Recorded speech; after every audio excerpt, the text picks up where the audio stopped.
Bon, avant de commencer cette vidéo, vous savez que je suis affilié à Nike et vous savez que c'est les soldes d'été. Et donc je vous propose un code de réduction sur tous leurs produits soldés sur le site en passant et seulement en passant par le lien que je mets dans la description de la vidéo. Le code sera également à côté du lien, donc si vous voulez choper, ça dure jusqu'au 31 juillet, mais ce sont les soldes. Et vous le savez, les soldes, ça part super vite, donc perdez pas trop de temps. Vous pouvez du coup utiliser le code pour enlever 20% à des produits déjà soldés. Donc c'est super intéressant, je l'ai mis hier sur Instagram, vous avez été nombreux notamment à prendre les Metcon 4 qui sont vraiment à un prix genre débilement bas. Je vous invite à notamment essayer les Metcon qui sont des super chaussures d'entraînement. Voilà, et maintenant on va bencher.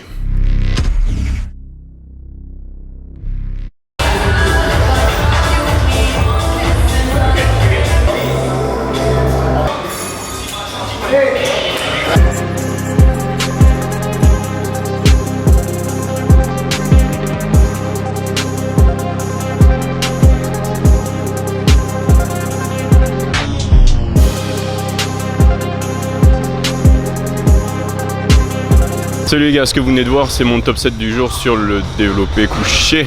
Et hélas, je sais que vous ne voyez pas à l'écran, mais mon épaule droite a glissé pendant la mise en place. Savoir que les bancs sont rarement très attachants, le grip sur les bancs est rarement bon, ou alors les t-shirts sont trop lisses. Et donc du coup c'est délicat de garder une bonne mise en place et de toujours avoir la même mise en place en gros. Donc sur celui-là j'ai fait un peu le débile parce que la mise en place pour un top 7 a été tellement fatigante nerveusement, de se mettre dedans, etc. que la refaire c'était pas possible, donc je me suis dit que j'allais continuer. Mais bon, c'était un 5 à 125 assez dégueulasse. L'avantage c'est que ça va me laisser une bonne marge de progression pour la suite, sachant qu'avec une bonne mise en place, celui-là je vais le smoker, je vais vite monter sur le 8. Vu que c'est une technique de développé couché plus ou moins posée, je reste sur une fourchette de répétition assez basse, entre 5 et 8, sachant que la semaine dernière j'ai fait, il y a 2 semaines j'ai fait 8 à 120 posés, aujourd'hui j'augmente la charge, etc., etc. Vous avez compris le principe. Maintenant ce qu'on va faire aujourd'hui c'est que bon bah on va faire en fonction du top 7, hein. Je vais enlever que 7,5 kg et je vais continuer sur mes 3 back off 7. On a 3 sets de 5 à du coup 117,5 kg à suivre. Voilà, c'était pas simple aujourd'hui, j'ai fait le con en raquant à chaque fois et en déplaçant le banc. Et c'est pour ça que vous m'avez vu autant galérer à déraquer la barre sur la droite. Parce que je suis complètement tordu sur ma setup. Bon, je le saurai, je ferai gaffe la prochaine fois. Je finis la séance, je vous le filme pas. Bon, il y a deuxième série rest pause et troisième série drop cette mécanique, comme d'habitude. Mais je vous reprends un peu plus tard parce que j'ai peut-être quelque chose qui pourrait vous intéresser pour les pectoraux. Notamment pourquoi vous sentez absolument rien et pourquoi on a tout le tort en fait en travaillant nos pectoraux. Enfin la façon dont on les travaille, à tout. Je reprends ici, quelques heures ont passé, etc. Je commençais à vous éditer sur l'ordinateur et maintenant on va s'intéresser, avant que la lumière soit un peu trop pourrie, à la minute fitness théorique de la vidéo. Je vais pas en faire une à chaque fois parce que je vais pas avoir des révélations comme ça en permanence ou des sujets en particulier à vous transmettre, mais là c'est le cas. Surtout qu'on a fait une séance de pectoraux, une séance push même, donc j'ai continué avec les épaules après et un peu de triceps, une série de triceps par semaine, attention. Et ce dont je vais vous parler aujourd'hui, on va voir que en fait la position recommandée pour les mouvements de développé, c'est-à-dire d'avoir les épaules vers l'arrière et vers le bas, elle est contre-productive au niveau du pec. Pourquoi ? Parce que la deuxième action du pectoral est la rotation interne de l'humérus. Et là c'est un peu bafouillé parce que les gens associent rotation interne à pronation, ce qui n'est pas le cas, sachant que vous pouvez avoir la main en pronation et n'avoir aucune rotation interne de l'épaule. Donc vous l'avez compris en voyant mon mouvement, la rotation interne, c'est au niveau de l'épaule que ça se passe et c'est le fait de ramener l'épaule vers l'avant. Ce qui se passe quand vous faites ça, tout simplement, c'est que vous rapprochez à nouveau les points de terminaison et les points d'origine et du coup vous avez une contraction. Donc c'est quelque chose qu'on rechercherait clairement à l'entraînement. Une rotation externe, bon déjà c'est pas une action du pec, mais c'est une recommandation qu'on entend à peu près partout. C'est une recommandation qui est là pour 1, la performance et 2, éventuellement la santé pour pas faire des bêtises au niveau des épaules, ce que je peux comprendre et c'est très noble bien sûr. Mais vu qu'on veut vraiment être performant et spécifique à l'entraînement, nous les bodybuilders, j'aimerais vous apporter ça aujourd'hui. L'idée elle m'est venue, ou la réflexion m'est venue suite à, il y a longtemps, la vidéo de Michael Gundil sur le shrug unilatéral pour le haut de pec. Déjà là j'avais du mal à comprendre et j'avais juste dit ok, oh cool, ouais si ça contracte et tout. Maintenant je comprends que pour faire son shrug unilatéral il a mis la main devant. Et en prenant la main devant et la charge, il a tout simplement fait une rotation interne de l'humérus, et du coup eu une contraction du pec, en rapprochant à chaque fois du coup via cette action le point de terminaison du point d'origine. Donc voilà. Et après, je me suis également rendu compte depuis toujours que j'effectue les chest press en position shrug, c'est-à-dire que j'ai toujours les épaules légèrement vers le haut au lieu de les avoir vers le bas pour faire mes chest press. Et quand on me posait la question, j'avoue que ma réponse n'était pas très claire parce que je me positionnais ainsi parce que je le sentais bien ainsi. C'était quelque chose qui m'était moins douloureux au niveau des épaules, étrangement, et j'avais une meilleure contraction des pecs et je me sentais mieux tout simplement pour recruter mes pectoraux sur un mouvement de développé notamment. Et c'est quelque chose que j'avais également constaté sur mes écartés, que en ayant l'épaule relâchée, donc en rotation interne ou en tout cas en neutre, je n'avais pas de tension au niveau du front delt, donc de l'avant de l'épaule, pardon, et ça me tirait pas les tendons et j'avais un super étirement et une superbe contraction de mes pectoraux. Ça commençait à faire beaucoup, donc du coup je m'y suis intéressé anatomiquement. Et oui, jackpot, la rotation interne elle est dans le lot, elle est dans la mission du pec. Donc en suivant les recommandations classiques, en ayant les épaules en rotation externe pour soi-disant les protéger, en fait vous limitez votre mouvement et vous ne complétez pas celui-ci. Vous zappez complètement en fait une action du pectoral. Donc j'ai fait quelques essais filmés aujourd'hui, j'ai fait mon développé couché comme vous l'avez vu un peu plus tôt. Donc là mon développé couché c'était en classique, pas trop arqué mais suffisamment arqué pour être performant. Mais pour le deuxième mouvement que vous avez à l'écran, sur ce développé décliné machine, je vous montre bien la différence entre le arqué, donc contraction externe, et le rotation interne, et il n'y a clairement pas photo. J'ai une superbe contraction au niveau des pecs en rotation interne, je me sens super bien pour pousser, même si la position peut paraître très bizarre. Et je n'ai absolument pas mal à l'avant de l'épaule, alors que à son inverse, si j'essaye en hyperextension, en rotation externe, si je suis essoufflé, c'est parce que je pars en apnée, on va venir. En rotation externe, j'ai mal, ça me tire le deltoïde antérieur, et en plus j'ai une moins bonne contraction de mes pectoraux. Même chose pour l'écarté, bon bah ça je le fais depuis un moment, j'ai même déjà fait une vidéo dessus, et à nouveau ça me vient de Michael Gundil, donc Michael Gundil à nouveau a sauvé mon training et j'espère sauver le vôtre, en tout cas vos pectoraux. Je suis en position shrug, donc je hausse l'épaule et du coup ça me libère toute tension sur l'avant de l'épaule et j'étire parfaitement mes pectoraux et j'ai une excellente contraction des pectoraux. C'est vrai que les pecs notamment, ça se travaille super bien en unilatéral parce que la rotation interne, on peut aller très loin avec le bras, il ne s'agit pas de s'arrêter à la parallèle parce que si vous enroulez l'épaule, bah vous voyez bien que votre bras il peut partir super loin. Et ça en bilatéral, mis à part faire du crossover, donc avoir une trajectoire différente à droite à gauche à chaque fois, ce n'est pas possible. Donc vos écartés, éventuellement faites-les en unilatéral, surtout si c'est au câble. Commencer, on va imaginer que je suis sur un banc là tout simplement, avec votre version classique, avec notre version classique, avec donc du coup la rotation externe un max. Donc vous êtes comme ça sur le banc, et donc les épaules on dit qu'elles ne doivent pas être décollées. Donc vous avez vos coudes ici et vous ne décollez jamais les épaules. Donc voilà, là c'est votre position max au final, parce que si j'avance un peu plus, j'ai une rotation interne et donc du coup c'est pas bon. Et maintenant on va s'intéresser à la version que je vous propose dans la vidéo, avec un léger haussement de l'épaule. Donc au lieu d'être comme ça, on est droit avec les épaules légèrement haussées tout simplement, et je vais vous montrer ce que ça donne. Même angle de coude, ça change rien à ce niveau là, donc je change pas l'angle. Donc ce qui se passe, c'est que mon point de terminaison il se rapproche énormément de mon point d'origine, parce que deux choses, j'ai une plus grande adduction horizontale parce que du coup je suis mobile au niveau de l'épaule, et donc du coup également je rapproche à la fois le point de terminaison grâce à l'adduction horizontale, le mouvement premier du pec, et à la rotation interne de l'humérus, le mouvement second du pec. Voilà, c'est tout pour aujourd'hui. Je pense que j'ai déjà blablaté pendant super longtemps. J'ai essayé de parler suffisamment vite pour que ça prenne pas 50 minutes sur la vidéo, sachant que je veux encore vous filmer d'autres trucs dans la semaine. C'était tout.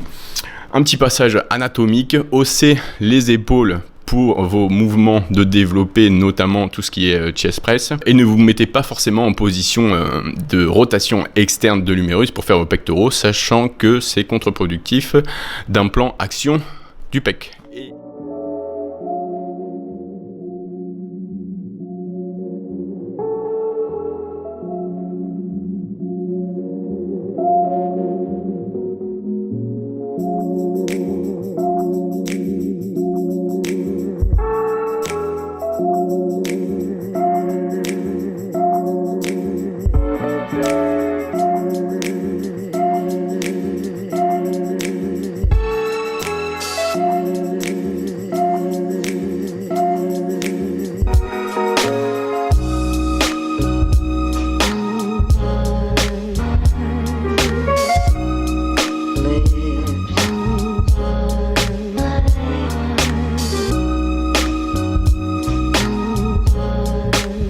vous me rejoignez pour le deuxième jour du training. Comme vous pouvez l'entendre ici, c'est Bass City. Mais vu que j'ai pas encore réglé le micro cravate, je reste avec mon micro de reporter. Là. Aujourd'hui, on est sur le squat barre haute. Je laisse tomber le bar basse. Je sens que c'est une mauvaise idée, donc on va rester sur ma position faible au final, ma position barre haute pour continuer à progresser. La dernière fois, il y a 3 semaines maintenant, parce que mon dos j'étais sur un 10 à 140 en top 7. Vous vous souvenez, j'ai pas envie de monter au-dessus de 10 sur ce genre de répétition, c'est-à-dire une répétition resetée à chaque fois ou alors posée. Donc je vais augmenter la charge aujourd'hui et on va passer sur un 145 en top 7. Probablement un 6 pour débuter ce cycle, sachant que mes hanches ne sont plus suffisamment raides, donc fortes pour encaisser la charge. On chauffe et on y va.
Je vais vous montrer ce qui se passe parce que je penchais beaucoup vers la droite, ce qui m'a complètement foiré mon set à partir de 3, et on va voir ensemble pourquoi ma technique était merdique.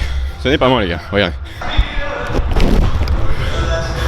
Et voilà pourquoi. Bon, je sais que ça focus pas, mais ouais, le dessin, ces clips là, ils sont trop faibles pour ma structure tordue, mais du coup j'ai toujours les poids qui se barrent et du coup j'ai la charge qui est déséquilibrée et je penche encore plus sur le côté. Bon, les 3 sets de back-off, c'est dur. Donc on va passer à 135 kg, 3 x 6, et après on passe au hack pour finir en beauté. Bon, à savoir que les back-off sets, c'est jamais facile. C'est à vrai dire la charge que vous devriez utiliser si vous respectez les pourcentages de travail.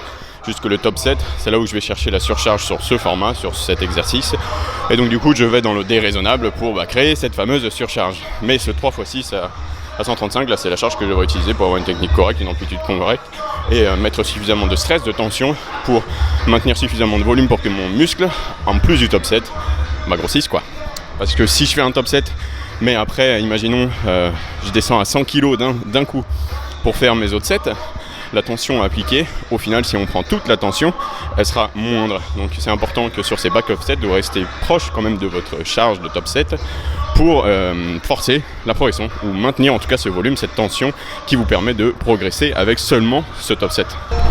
Bon voilà les gars, c'est là-dessus que je vais vous laisser. Dédicace à mes patronneurs, vous savez comment j'en chie sur ce hack squat. Et maintenant je vais le montrer un peu à toute la communauté.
Bon, on va terminer là-dessus. Oh, je suis cuit. On va terminer là-dessus. Si jamais vous avez envie de voir des sets en live, je le fais sur Instagram. Donc allez me suivre sur Instagram, je les mets en live. Je mets également souvent par moment, ça dépend du temps dans la journée, mes entraînements en Insta Story. Donc à nouveau, je vous invite à me suivre sur Instagram. Mais on va terminer cette vidéo avec une petite constatation au niveau de la productivité en prise de masse. On dit souvent que c'est impossible de prendre du muscle en déficit calorique et une fois de plus l'info est un peu vaste. La raison pour laquelle il est plus difficile principalement de prendre du muscle quand on est en déficit calorique, donc je ne pars pas du stade où vous êtes déjà prêt à monter sur scène, mais ce qui est intéressant en surplus calorique, donc ce que vous appelez la prise de masse, c'est d'avoir l'énergie de faire beaucoup de volume. Par exemple la séance que j'ai fait aujourd'hui là et qui n'est pas terminée d'ailleurs, je serais incapable de la reproduire en déficit calorique, notamment un peu avancé. Donc la prise de masse c'est optimal à la prise de muscle parce que vous avez suffisamment de stock d'énergie, de réserve pour produire un effort intense et avec beaucoup de répétitions, donc faire plus de volume et les volumes qui comptent. C'est pour ça qu'un environnement en surplus calorique avec de l'énergie est plus productif pour prendre du muscle que un déficit calorique. Donc morale de l'histoire, Mangez suffisamment pour avoir assez d'énergie à performer, essayez de vous restreindre un tout petit peu pour ne pas vous sentir gras et du coup démotivé, mais vraiment mangez des calories et votre entraînement vous le rendra. Donc mangez suffisamment, faites du muscle parce que c'est le seul moyen de 1 brûler beaucoup de calories au repos et de 2 paraître dessiné parce qu'apparemment on est sec quand on a un body fat assez élevé. Voilà, c'est tout pour aujourd'hui les gars, j'espère que vous avez bien aimé ce vlog. Je sais qu'il doit être un peu long, j'ai pas encore édité mais j'imagine qu'il doit être un peu long, mais bon on va falloir s'y faire parce que j'ai pas envie de faire des mini vidéos vu que les vlogs pour moi ça peut pas durer moins de 10 minutes, sinon tu fous vraiment rien dans ta journée ou tes journées. Donc si vous avez aimé ça, n'hésitez pas à me déposer un like sur la vidéo, bien sûr un like, et n'oubliez pas de la partager. J'espère que ce contenu vous plaît, si c'est le cas je vous invite bien sûr à me le dire en commentaire si ça vous plaît parce que ce changement de contenu, moi il me fait plaisir, alors j'espère que c'est le cas pour vous. Et également l'histoire des pectoraux, c'est un point de vue, c'est pas une vérité absolue, je me suis juste référé à l'anatomie. Donc si j'ai zappé quelque chose, je vous invite à me le dire, si jamais c'est constructif, je vous invite à me le dire en commentaire. Et donc oui, je tiens à mentionner une fois de plus que c'est pas une vérité absolue, c'est juste mon point de vue vis-à-vis des recherches que j'ai fait. Voilà, gardez-le en tête, je suis pas en train de vous dire qu'il faut faire ça. Merci à tous, merci à nouveau à tous mes patrons qui me soutiennent sur la chaîne et merci à tous les nouveaux abonnés. N'hésitez pas une fois de plus à partager le contenu parce qu'il n'y a que vous qui pouvez me faire toucher plus de monde sur la toile /YouTube. Allez, ciao les gars, peace out. Et HS, si je porte une capuche sur mes séances de jambes, c'est pour plusieurs raisons. Notamment parce que je me sens dans ma bulle et du coup je suis plus performant. Et 2, parce que la capuche avec la barre de squat, c'est pas optimal.